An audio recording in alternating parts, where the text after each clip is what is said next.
샬롬, 주님의 이름으로 인사드립니다. 2022년 새해가 시작되었습니다. 2022년은 호랑이 해입니다. 호랑이처럼 용맹스럽고 용감하게 2022년을 주님과 함께 만들어 가시기를 기원합니다. 2022년 첫 해 나누게 될 하나님의 말씀은 갈라디아서 2장 1절부터 6절까지의 말씀입니다. 쉬운 성경으로 본문을 먼저 읽겠습니다.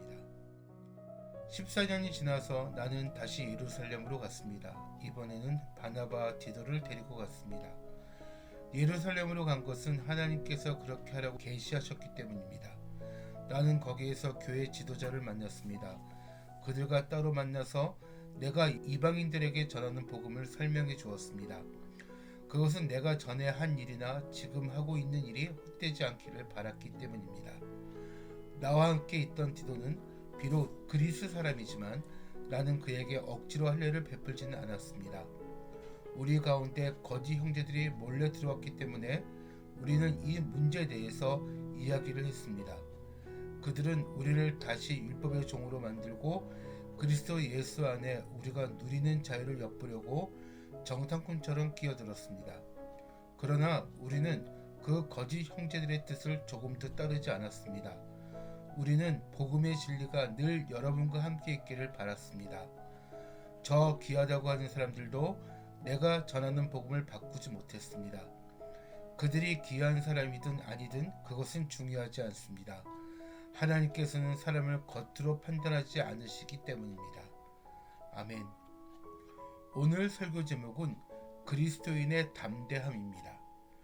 오늘 본문은 바울 자신이 전했던 복음과 본인의 사도적 정당성을 입증하기 위해 예루살렘 총회에 참석했던 경위와 회의에 결의되었던 내용을 갈라디아 교인들에게 설명해 주는 내용입니다. 먼저 2절과 4절 말씀을 보겠습니다. 쉬운 성경으로 보겠습니다. 예루살렘으로 간 것은 하나님께서 그렇게 하라고 계시하셨기 때문입니다. 나는 거기에서 교회 지도자를 만났습니다. 그들과 따로 만나서 내가 이방인들에게 전하는 복음을 설명해 주었습니다. 그것은 내가 전에 한 일이나 지금 하고 있는 일이 헛되지 않기를 바랐기 때문입니다. 나와 함께 있던 디도는 비록 그리스 사람이지만 나는 그에게 억지로 할례를 베풀지는 않았습니다. 우리 가운데 거짓 형제들이 몰래 들어왔기 때문에 우리는 이 문제에 대해서 이야기를 했습니다. 그들은 우리를 다시 율법의 종으로 만들고 그리스도 예수 안에서 우리가 누리는 자유를 엿보려고 정탐꾼처럼 기어들었습니다. 아멘. 이 말씀을 이해하기 위해서는 역사적 근거를 알아야 합니다. 당시 초대교회에는 두 가지 유형의 교회가 병존하였습니다. 하나는 사도를 중심으로 유대인들이 세운 예루살렘 교회와 바울과 바나바 이방인 중심으로 세운 안디옥 교회였습니다. 그런데 유대주의 예루살렘 교회에서 할례를 받지 않으면 안 된다는 다른 복음을 주장하고 있어서 갈라디아 지역 교인들이 혼란을 겪고 있다는 것입니다. 여기서 우리가 짚고 넘어가야 할 문제가 있습니다. 믿음의 기득권 문제입니다. 복음은 자유를 주시기 위함인데 기득권을 가진 자들은 잘못된 정통성, 즉 율법을 유지하려고 한다는 것입니다. 사랑하는 지체 여러분, 옛 과거에 얽매이지 않은 삶을 사시기 바랍니다. 복음을 누리는 자는 과거에 얽매이는 자가 아닙니다. 왜냐하면 그리스도인은 예수 그리스도의 복음으로 변화받은 자입니다. 즉 새 생명을 얻은 자이고 날마다 새로워지는 삶을 사는 것임을 절대로 잊지 마시기 바랍니다. 6절 말씀 보겠습니다. 쉬운 성경으로 보겠습니다.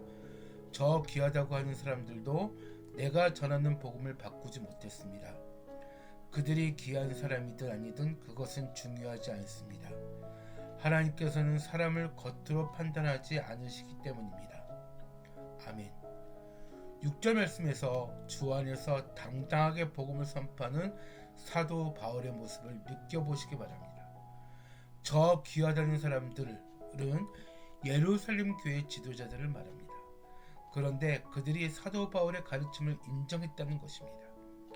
하나님께서는 사람을 겉으로 판단하지 않으신다.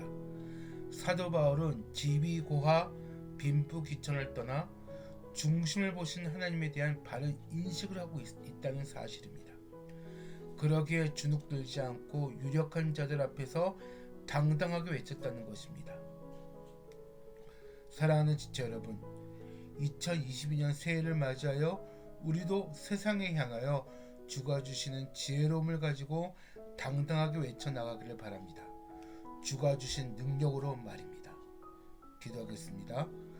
주님 감사합니다. 새해를 시작하게 하시고 한 달 동안 지켜주셔서 감사합니다. 말씀을 통해서 세상 속에서 그리스도인으로서의 어떻게 살아가야 하는지를 깨닫게 해주시니 감사합니다. 주님, 우리의 일상생활이 복음 안에서 온전히 합당한 자로서의 역할을 감당하게 하여 주시옵소서. 예수님 이름으로 기도드립니다. 아멘. 광고를 드립니다. 2월 14일부터 2월 17일까지 제1차 농어촌 단기 선교가 강원도 도계읍에 있는 반석중앙교회에서 열립니다. 이 사역을 위해서 기도해 주시기 바랍니다. 2월 17일은 다니엘 선교의 1주년이 되는 날입니다. 선교회를 세우게 하시고 1년 동안 사역을 꾸준하게 인도해 주신 하나님께 감사드립니다. 사랑하는 지체 여러분, 새해 복 많이 받으세요. 감사드립니다.